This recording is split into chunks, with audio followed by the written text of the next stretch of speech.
भैया जी इधर बस ना हो गया मैम सामने मैम आपका हाथ आ रहा है। मैडम इधर ma'am straight ma'am straight ma'am देखो मैम नया जी मैम भैया जी नया मैम सामने हाँ भैया जी इधर थोड़ा प्रोफाइल एक मिनट यार मैम सामने आ गए भैया जी इधर मैम भैया जी last one here ma'am Just give me 1 second. yeah we need call him ma'am सामने भैया जी डायरेक्टर Come. आप मुझे साथ में पीछे आप पीछे भाई पीछे जाओ विधायक को नायक स्टेडी है all of you steady sir Ranveer sir Ranveer सामने है ऑल ऑफ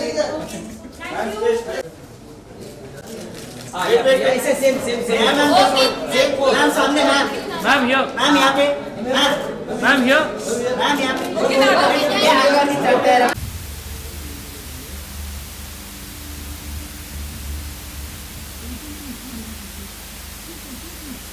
हम दोनों के लिए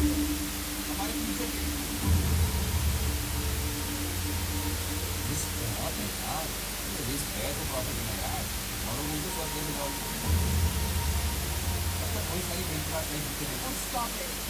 Middle class कौन सा तुम वही बात क्यों करते रहते हो यार? मैं जानती हूँ अम्मा ने गलतियाँ की हैं, पर इसका ये मतलब नहीं है उसका मानने के लिए छोड़ दिया। एक सबके लिए रहता है कैसे नहीं दो दिन मतलब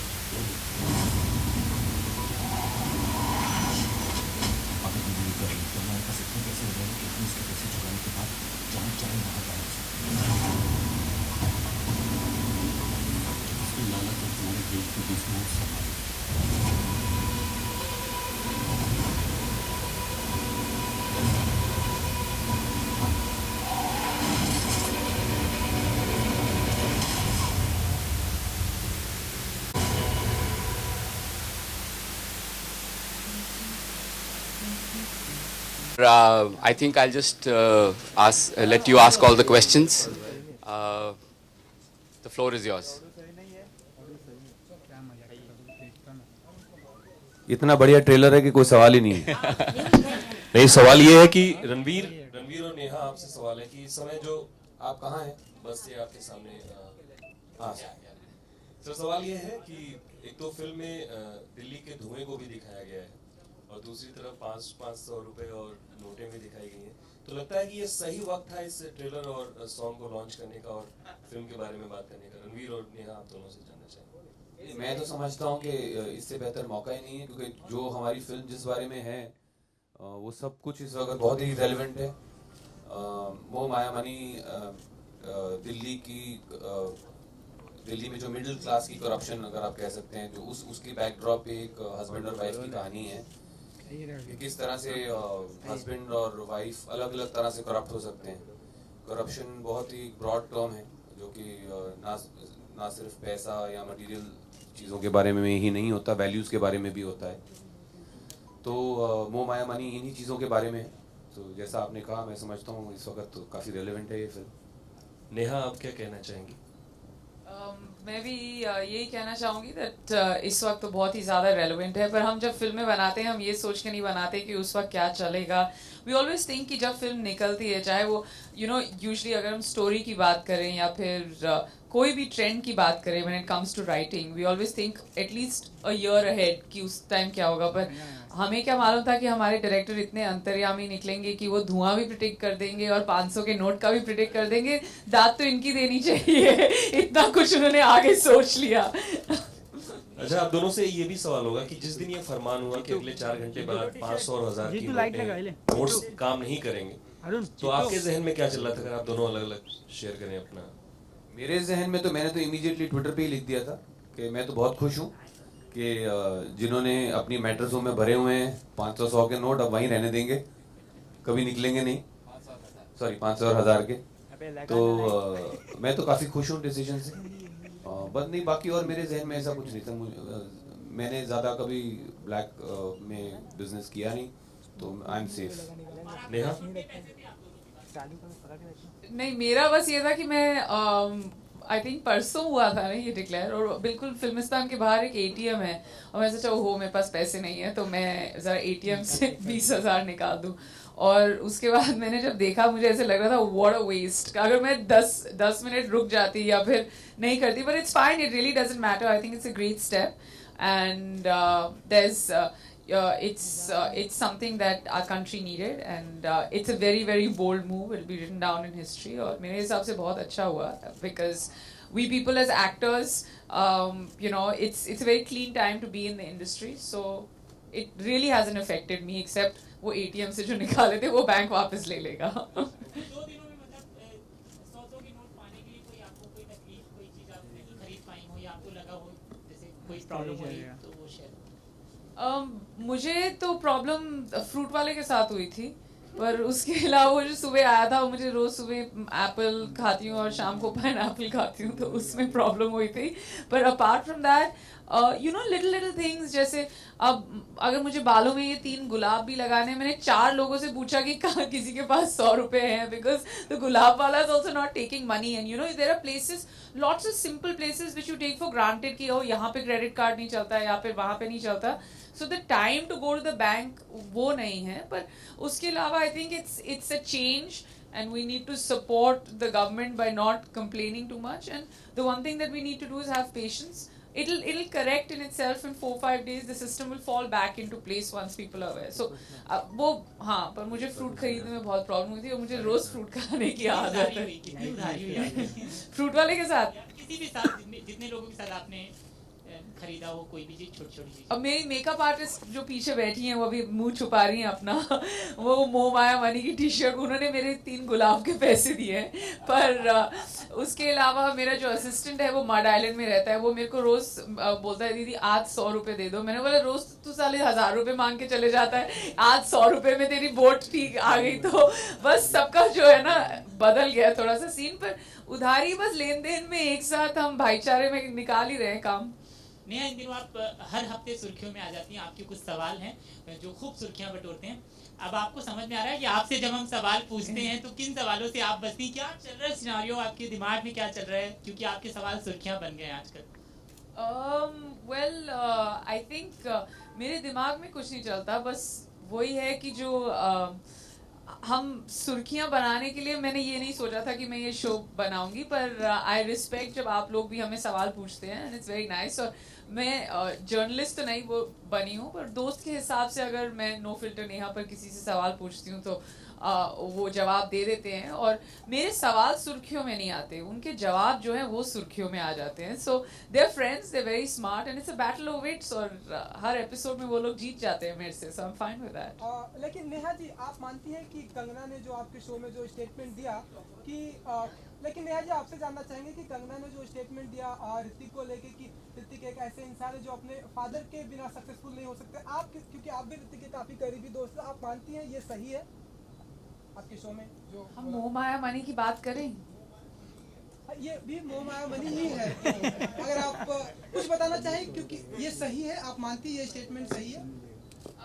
See, everybody is entitled to their own opinion, and I respect Kangana for having her opinion. और जहाँ तक आपका वो दूसरा हिस्सा है कि मैं ऋतिक की बहुत करीब दोस्त हूँ, मैं ऋतिक को बहुत सोशली जानती हूँ, उसके अलावा नहीं जानती। So I have always been a fan of Hrithik and Kangana both, और अगर उनकी ओपिनियन वैसी है तो I think it will be better if you ask her when you meet her next. Please यार, फिल्म से रिलेटेड पूछ लो ना कुछ। जब आप सवाल तैयार करती हैं, सिर्फ इसलिए क्योंकि मैं जानना चाह रहा हूँ, बहुत खबरों में है चीजें, जब आप सवाल तैयार करती हैं और लोगों से जब आप बताती हैं कि ऐसे सवाल हम पूछेंगे, तो कोई रोक टोक होती है? कोई कहता है यार नहीं, सिर्फ ये प्रमोशनल सवाल पूछना जो आपके पास आते हैं, यार ये सवाल मत पूछना, तो इस समय किस तरह की दिक्कतें होती हैं? सबसे पहले तो मैं सवालों को पूछूं कि जो हमारी राइटर हैं मानसी, वो नो फिल्टर की भी राइटर हैं, सवाल काफ़ी सारे उन्होंने पूछे। रिसर्च मैं करती हूँ, और जब मैं रिसर्च करती हूँ तो हमारी रिसर्च इतनी बैंकेबल होती है कि जो चीज़ें आप शो पर सुनते हैं वो जब मेरे दोस्त या सेलिब्रिटीज़ आगे बैठे होते हैं वो मना नहीं कर सकते। पर मैं ये ज़रूर आप लोगों को बताऊंगी कि मैंने 12 सेलिब्रिटीज़ के साथ सीज़न 1 किया है और किसी ने अभी तक ये नहीं कहा रिकॉर्डिंग होने के बाद अच्छा वो वाला काट देना या कुछ और काट देना। एक दो लाइनें बोली हैं लोगों ने कि यू नो उसमें आई वॉज साउंडिंग रेपिटेटिव या जहाँ पे ग्रामर गलत हुआ हो वहाँ पे लोगों ने बोला है वहाँ पे कट करो। People have been extremely bold, extremely funny and some of my favourites on the show are yet to come. Karan Johar definitely was a hot favourite. Ranbir because वो इतने कैंडिड था and Farah Khan I think मेरी जो बोलती थी वो पूरी तरह बंद हो गई थी फराह के आगे। सो वो बहुत मुश्किल है मेरा मुंह बंद करना। But I mean I was amazed कि people can be like all the celebs. मैंने उनको सोचा था कि ऐसे लोगों को लाएं जो बहुत ही अनफिल्टर्ड कॉन्वर्सेशन कर सकते हैं, पर ये तो उससे 10 गुना आगे निकले सबके सब। And I am very excited about season 2। अभी हमने अनाउंस नहीं किया है but there will definitely be a season 2 and we will not have to wait 1 year. I think season 2 will be here within a few months. Film में आप news producer बने थे, तो रियल लाइफ में किसी न्यूज़ प्रोड्यूसर को follow किया है या क्या चीज़ आपने सर्च किया था अपने कैरेक्टर के लिए? I think I've always, I mean news तो हम सब देखते हैं, but when it comes to producer हमने रियल लोकेशंस पर शूट किया। हमने CNN के ऑफिस में जाके शूट किया एंड उसके 1-2 दिन पहले I was just on the without being an actor, बिना सेट पर रहे we were just looking around कि ये करते कैसे हैं। But they always so busy. एक न्यूज़ प्रोड्यूसर को फॉलो करने के लिए the only thing you need to do is be busy all the time. उनके पास सांस लेने का भी वक्त नहीं होता है and no problem is I think as a news producer their professional problems are so large that they don't have that much time to look into their personal side और इतनी बड़ी बड़ी प्रोफेशनल इश्यूज से वो tackle करते हैं कि उनकी जो पर्सनल प्रॉब्लम्स है या पर्सनल निजी जिंदगी है वो it always takes a back seat and you till there's a lot of serious issues that come up and Divya as a character is very very similar और न्यूज़ रूम में हमने जाके काफ़ी वक्त बिताया till we actually started shooting for it. But as far as my performance is concerned, I think all the credit goes to Munish and Ranveer. इन दोनों ने they've like held my hand through it all. क्योंकि जब मैं पहले दिन जब मैं पहुंची थी versus the performance I was doing about 30 days later was all credit to both of them. अगर बुरी भी हो तो इन्हीं का fault है. I think Neha is being really modest. She's one of the finest actresses in the country and I've always believed that. और मैं आपको बता दूं कि जब मैं ये स्क्रिप्ट लिख रहा था तो मैंने सिर्फ नेहा और रणवीर को सोच के ये स्क्रिप्ट लिखी थी। और मैं ये बार बार बोलता हूँ, 1-2 इंटरव्यूज़ में मैंने पहले भी बोला है कि अगर ये दोनों मना कर देते तो मुझे नहीं पता था कि मैं किसी और को स्क्रिप्ट देता हूँ। आई वॉज वेरी थैंकफुल और बहुत अच्छा लगा कि इन दोनों को स्क्रिप्ट बहुत पसंद आई। And Neha is just being modest. Her performance in this film and all the other film that we have seen proves that she is one of the finest actresses that we have in this country. Not true. मैं भी यही कह बहुत अच्छी script थी। Trailer तो आप लोगों ने देखा, आई एम श्योर आप लोगों को पसंद आया होगा। बट ट्रस्ट मी, जो फिल्म भी है, जितनी भी आपको अगर बाय चांस लग रही है कि सीधी है, सीधी नहीं है। बहुत घूमैया है और बहुत दाव पेच है पिक्चर में, जिसको कि अक्सर आप लोग सस्पेंस के नाम से जानते हैं। सो आई जस्ट होप दैट आप लोग फिल्म देखेंगे और एंजॉय करेंगे।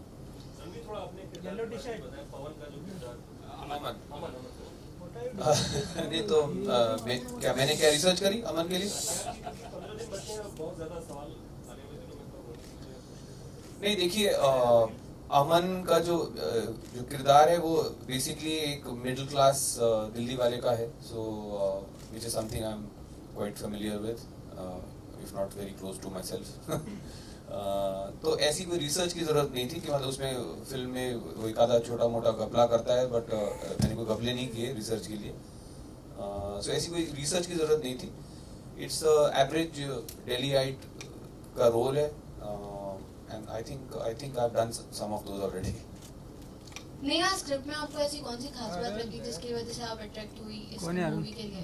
Well, सबसे पहले तो ये कि बहुत ही अच्छी स्क्रिप्ट है और दूसरा मेरा जो किरदार था, to have faith in me to like you know, कई बार मुझे ऐसी स्क्रिप्ट्स ऑफर होती हैं where like you know the film is always interesting and good but the parts not so meaty. Of course एक एक्टर होने के नाते to get such a meaty role in a film is another incentive. Munish को मैं बहुत देर से जानती थी और मुझे मालूम था कि जिस दिन भी वो पिक्चर बनाएगा बहुत ही अच्छी पिक्चर बनाएगा. But I didn't know that he is going to offer the part to me. And you know एक फिल्म जब हम फिल्म सेट पर होते हैं या फिर हम आउटडोर पर होते हैं, बहुत ज़रूरी होता है you have to enjoy the people you work with. So when Munish told me that Ranveer is also part of it, और मैं रणवीर के साथ पहले भी काम कर चुकी हूँ. So yes everything, Munish directing, इतनी अच्छी स्क्रिप्ट, इतना अच्छा किरदार, और मुझे मालूम था 40 दिन अगर मैं दोस्तों के साथ रहूँ और काम करूँ, कुछ सीख लूँ, थोड़े बहुत पैसे कमा लूँ.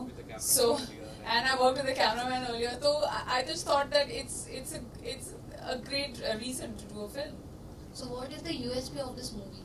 The story, it's different. You know, it's awful to say it's different because हम सब हमेशा बोलते हैं कि ये फिल्म बहुत अलग है, फिल्म बहुत अलग है. Actually, I would have to say it's very relatable because these struggles between a husband and wife are something that every middle class couple in Delhi or anywhere goes through. Secondly, before we even started the press conference, now it's extremely topical, and thrillers are something that are very rare. Good thrillers are something in our industry that are even more rare. So I would say all of that, and I can go on about the USP, but I'll let Ranveer answer the second half. Yeah, I'll see if, like you asked, what is the USP of the film? I think what doesn't come through with the trailer, or no matter what we try to tell you right now, because it's a crime thriller, and there's a certain amount of information that we can't talk about.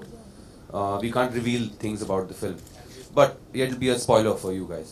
So the best thing, I think, the best way to answer what you asked, what is the USP of the film, is I think is to say that it reads like a James Hadley Chase novel. So husband, wife, Delhi backdrop, nobody यहाँ पे कोई भी साफ सुथरा नहीं है. You know, there's everybody is playing games with each other. Everybody is kind of betraying each other. Even within the couple also, you know, if have I said too much? Okay. So my point is, it's if you are familiar with what I'm talking about, it's you know what a fast-paced crime thriller feels like. It's one of those, and the script itself has a very fresh perspective, fresh narrative, which once again I don't want to spoil it for you. When you see the film, you'll realize. Munish will add something. I just want to add that when you're writing the script, your most important जो तो आप सोचते रहते हैं कि how to engage the audience, and there are many different ways of engaging the audience emotionally, or you know, trying to get your audience to identify with the characters. With this film जब हम लिख रहे थे तो मेरा effort यही था कि audience की engagement इस level पे रहनी चाहिए कि अब क्या होगा, और मेरे को लगता था कि मेरा challenge ये है कि audience एक चीज़ सोचे कि अब ये होने वाला है, ये पिक्चर इस बारे में है, लेकिन वो एकदम कुछ और किसी और जर्नी पे ले जाएं.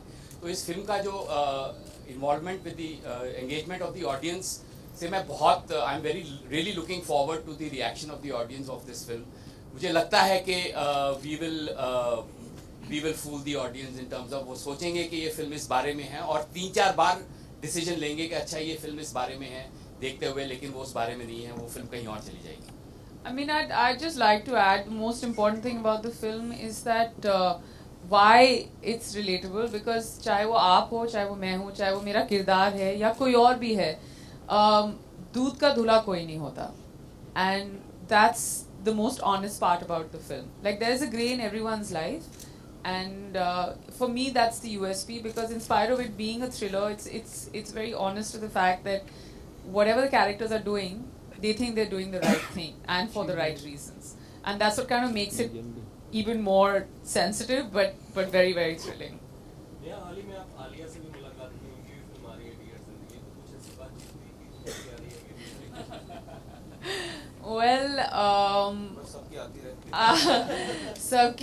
सबकी फिल्म आती रहे, and I think in this country for 2 films on a जब Friday. रेगुलर कन्वर्सेशन की अगर आपने कुछ ऐसा बात की हो जी नहीं, I mean मेरी करण से बात हो रही थी कल, and he's very, very supportive. मैंने उनको बताया कि you know मोमाया मानी भी आ रही है, and he's like okay, that's amazing. So I think as far as the film industry is concerned, सब लोग एक दूसरे के बहुत supportive होते हैं, and you know it's not like किसी भी Friday, कोई भी Friday ऐसे होता है जहाँ पे you don't have a clash, and when you're friends with so many people in the industry, it's really you just hope and pray that every film does well. मेरी बस ये उम्मीद है कि मोह माया मनी भी अच्छा करे, डियर जिंदगी भी अच्छा करे, and the films before and after also should do well. There's no reason why you being apart from person from one industry wants something else to fail. So everybody is just always nice, and you know it's totally okay.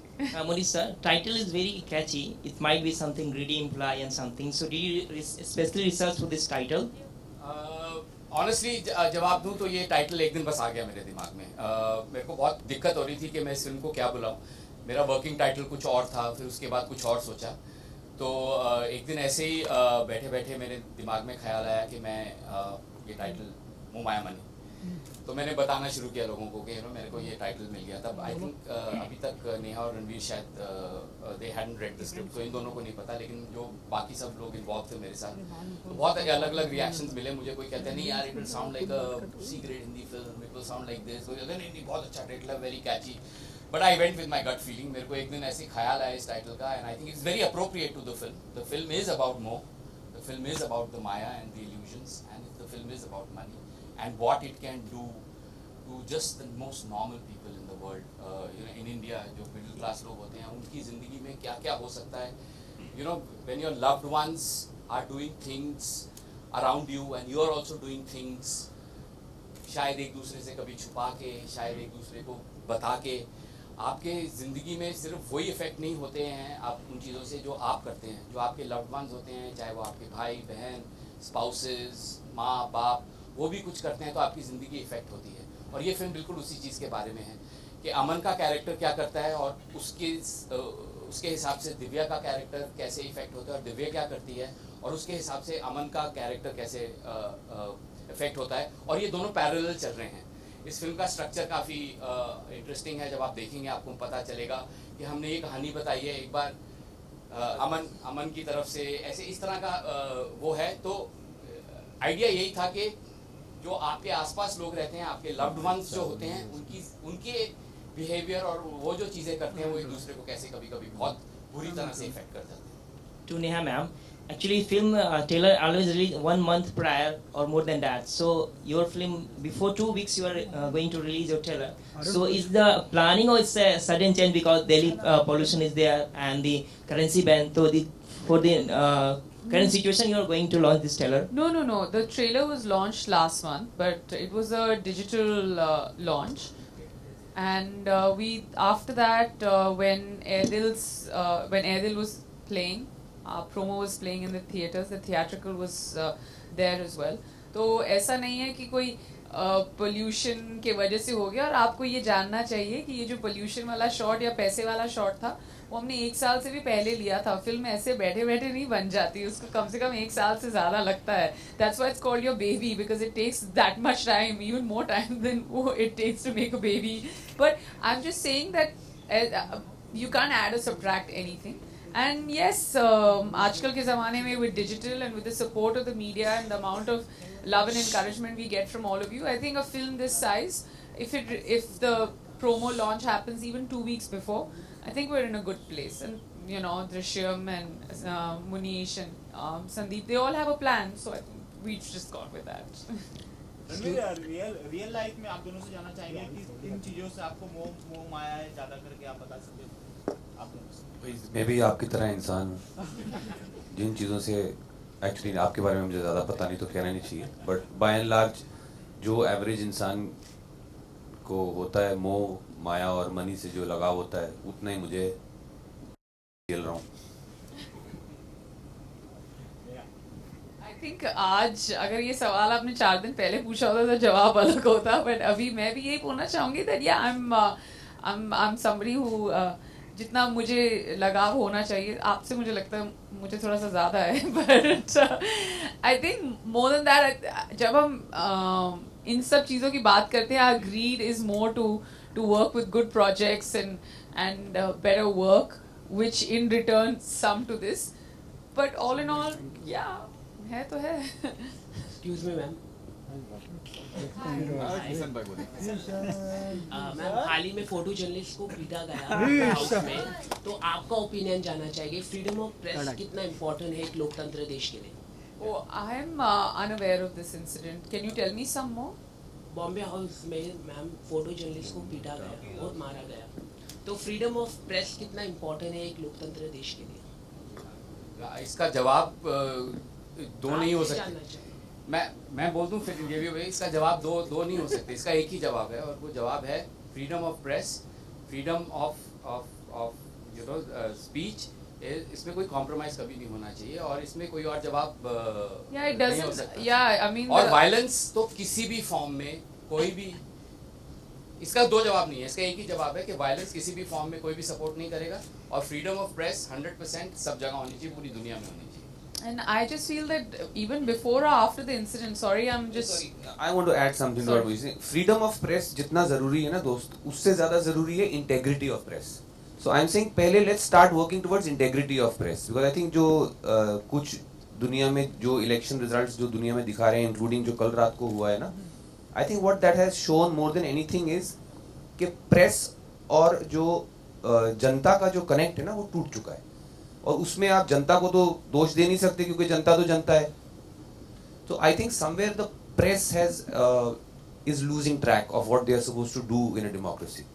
So more than your baiting question to Neha about what she thinks about freedom of press, about the Bombay House incident, which has nothing to do with this film, her, him or me, I think, let me ask you a question. What is the press doing to restore the image of the press in the eyes of the people? Are you answering his question, or are you answering it?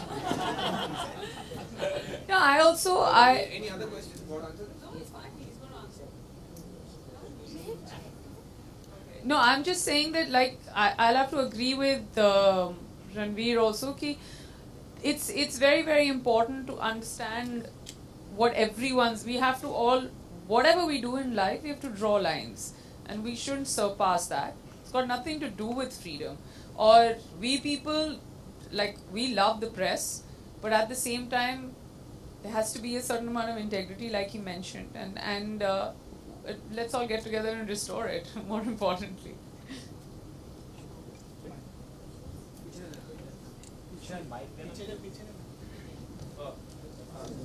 I have a question for Neha, if you guys don't mind.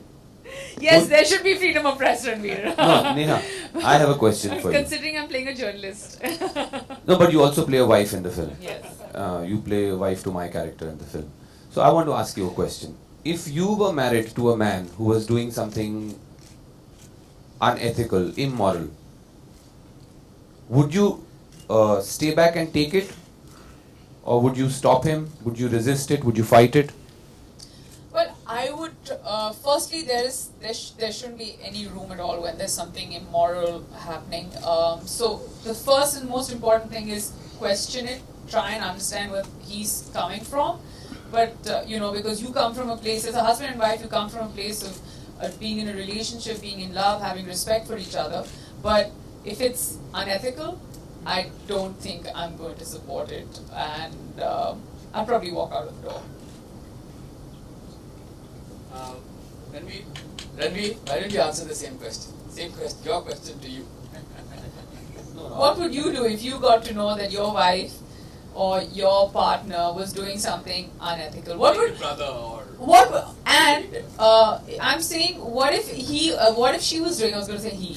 What if she was doing something unethical professionally, and if that person was doing something unethical personally?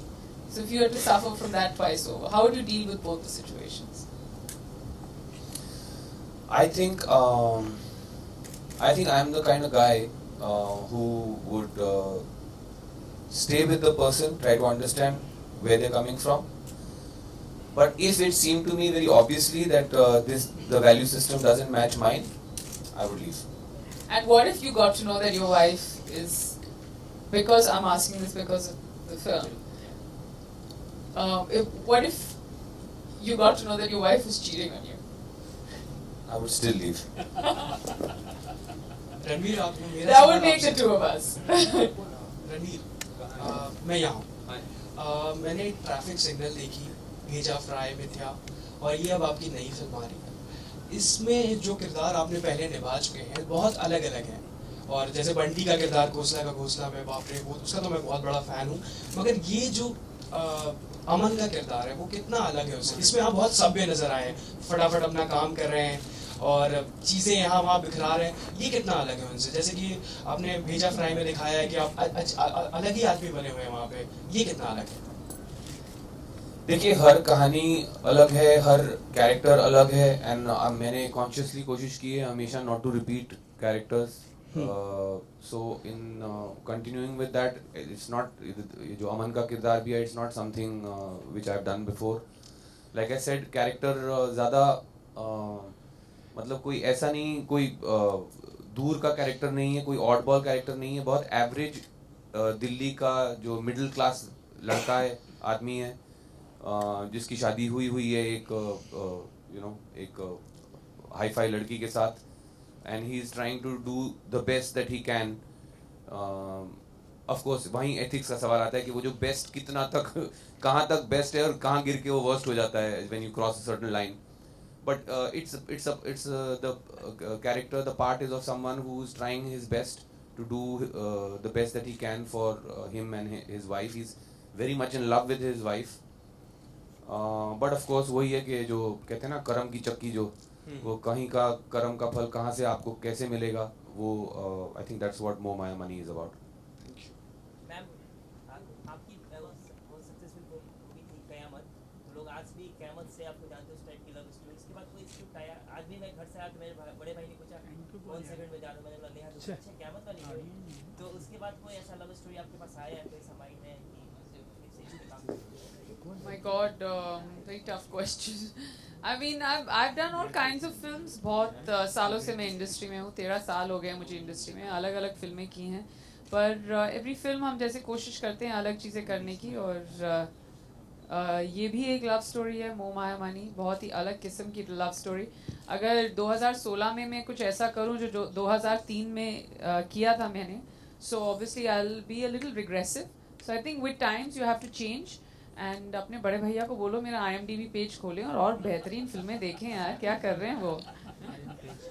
और ये वाली तो जरूर देखें। Thank you, thank you all, thank you very much, thank you. आप कोई बात नहीं करेंगे, बात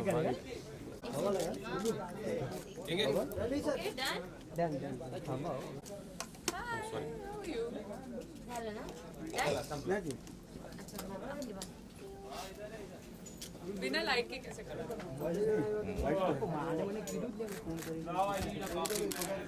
Even I need black coffee, please. Ma'am एक लुक दे दो यहाँ पे, एक सेकंड, मेरे को फ्लैश लाइट नहीं चाहिए। यस यस राइट, वेट, हाँ Only left. एक मिनट दादा, लाइट